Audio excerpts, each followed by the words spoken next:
चाहत से नहीं गिरते फल झोली में, वक्त की शाख को मेरे दोस्त हिलाना होगा। कुछ नहीं होगा अंधेरों को बुरा कहने से, अपने हिस्से का दिया खुद ही जलाना होगा। मैं आज एक बात कहूँगा, वो बात यह है कि जो नजीब मियाँ साहब महरेरा शरीफ से पैगाम उन्होंने दिया, पूरे हिंदुस्तान के मुसलमानों से उन्होंने कहा कि हम जिस तरह नज़र नियाज में लाखों करोड़ों रुपए का खर्च करते हैं, एक एक शहर के अंदर लाखों लाखों रुपया बिरयानी बना के लोगों को खिलाने में उड़ जाते हैं, ख़त्म हो जाते हैं, लोग खाते हैं, डकार मारते हैं और उसकी तारीफ़ करते हुए चले जाते हैं। ना उन्हें गौसे आज़म के पैगाम का पता, ना उनके मिशन का पता, ना उनके मकसद का पता, ना उनसे मोहब्बत का पता, सिर्फ बिरयानी खाई, बोटियाँ उड़ाई और चले गए। ऐसे ही और भी बुजुर्गान दीन के नाम पे हम नज़र नियाज करते हैं। उन्होंने कहा यही कि बड़ा अच्छा पैगाम उन्होंने दिया। उन्होंने कहा, आप लोगों ने वो वीडियो सुनी होगी, उन्होंने कहा कि 11वीं शरीफ का महीना आया, लाखों रुपया का खर्च एक एक शहर में मुसलमान कर दिया करते हैं और कितनी बड़ी तादाद में पैसा खर्च होता है, तो क्यों ना वो पैसा एक स्कूल बनाने में लगा दिया जाए।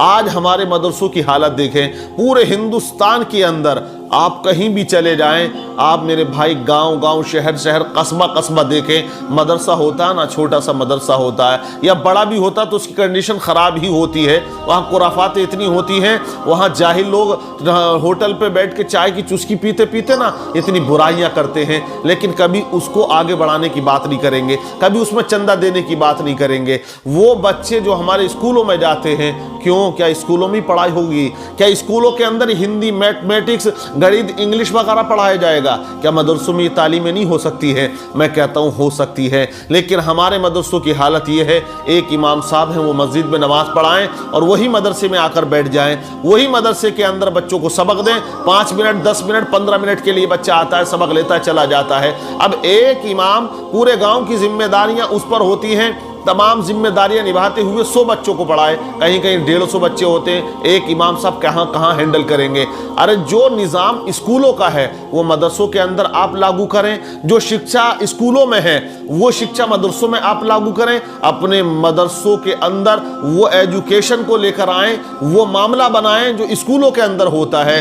वहाँ गणित पढ़ाने वाला टीचर अलग, हिंदी पढ़ाने वाला टीचर अलग, इंग्लिश पढ़ाने वाला टीचर अलग, मैथमेटिक्स पढ़ाने वाला टीचर अलग, भूगोल पढ़ाने वाला टीचर अलग, इतिहास पढ़ाने वाला टीचर अलग, अलग अलग महकमे होते हैं। लेकिन हमारे मदरसे में इमाम साहब उर्दू भी पढ़ाएं, इमाम साहब बच्चों को तरतील के साथ कुरान भी पढ़ाएं, तजवीद भी सिखाएं, उर्दू लिखना भी सिखाएं, तो कहाँ तक क्या करेगा इमाम? नहीं कर पाते हैं। और आपने देखा उसका रिजल्ट ये निकल के आया कि मुसलमान बच्चों को उर्दू पढ़ाना नहीं आती है। 100 बच्चों में 2 ऐसे होंगे जो पढ़ लेंगे, वरना उनको बिल्कुल उर्दू से कोई मोहब्बत नहीं है, ना उन्हें उर्दू का पता, ना तजवीद का पता।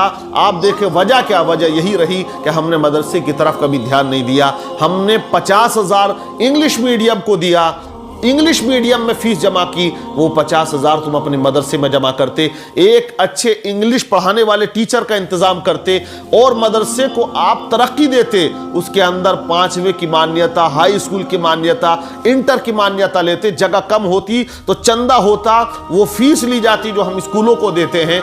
एक इंसान जब स्कूल खोलता है, चंद दिनों के, चंद महीने, चंद सालों के अंदर ही आप देखें वो कितना तरक्की कर लेता है। लेकिन 50 साल हो गए हमारे मदरसों को, 100 साल का अरसा गुजर गया, लेकिन आज भी वही कंडीशन है, उसके आगे कोई तरक्की नहीं हुई। वही अलिफ बा तासा पढ़ा और चले गए। तो मैं कहूँगा कि हमें वो पैसा, वो रुपया जो स्कूलों में देते हैं, हम अपने बच्चों को वहाँ मदरसे में भेजें। वो हिजाब पर जो आज पाबंदियाँ कर्नाटक में लग रही, पूरे हिंदुस्तान की फिजा खराब हो गई है। आप देखिए हिजाब पर किस तरह लोगों ने फबदियाँ कसना शुरू कर दी है। कपड़ों के ऊपर बात आ गई है हमारे। आप देखें कि कॉलेज के बाहर उन बच्चियों को रोक दिया जा रहा है। अगर वो एग्जामिनेशन हॉल में जा रही हैं तो वहाँ ये कहा जाता है कि पहले हिजाब उतारें फिर एग्जाम देने के लिए आए, पहले हिजाब उतारें फिर उस स्कूल में ड्यूटी के लिए आए, पहले हिजाब उतारें उसके बाद आप कोई भी काम करें, वर्किंग करें। इस तरह की माहौल किसने बना दिया? ये राजनेताओं ने बना दिया है। और आप शुक्र अदा करें भाजपा वालों का, थैंक बोलें उनको, धन्यवाद बोलें। ये भाजपा वाली तो हैं जो हमें जागरूक कर रहे हैं हैं, वरना कांग्रेस ने तो सुला दिया, 80 में बढ़ के कोई हमें पैगाम नहीं दिया। ये भाजपा वाले मुखालफत तो करते हैं, लेकिन वाकई हमारी बच्चियों के अंदर इनकलाब आता है और बच्चियों का ईमान जो है मजबूत होता है और मुसलमानों का ईमान भी मजबूत होता है। डरने की ज़रूरत नहीं है, भाजपा आएगी आएगी, ये तो हमें और जागरूक कर रहे हैं। अरे ये हम पर अगर मुसल्लत हैं तो हमें होशियार रहना है, हमें अपना तालीमी सिस्टम मजबूत करना है, और वो हम कर रहे हैं इंशाअल्लाह, और करते रहेंगे। और भी मेहनत नौजवानों को करनी है, तरक्की के लिए, आगे बढ़ने के लिए, उरूज के लिए, हमें कामयाबी के लिए मेहनत करनी है। जब कहते हैं कि मुखालिफ हमारा हो, तगड़ा हो, कर्रा हो, तो हमें तगड़ी मेहनत करनी पड़ेगी, कर्री मेहनत करनी पड़ेगी, और जब हम मेहनत करेंगे तो कामयाबी मिलेगी। तो भाजपा वालों का भी ये आप देखें कि ये किसी ना किसी मुद्दे को मुसलमानों के उठाते हैं और मुसलमान उसी चीज़ में मजबूत होता जाता है। तो ये इनका आप देखें कि इन्होंने हिजाब का मुद्दा उठाया, आज बच्चियाँ जो हिजाब को नहीं जानती थी वो भी अब हिजाब पहन रही हैं, तो एक जागरूकता आ रही है।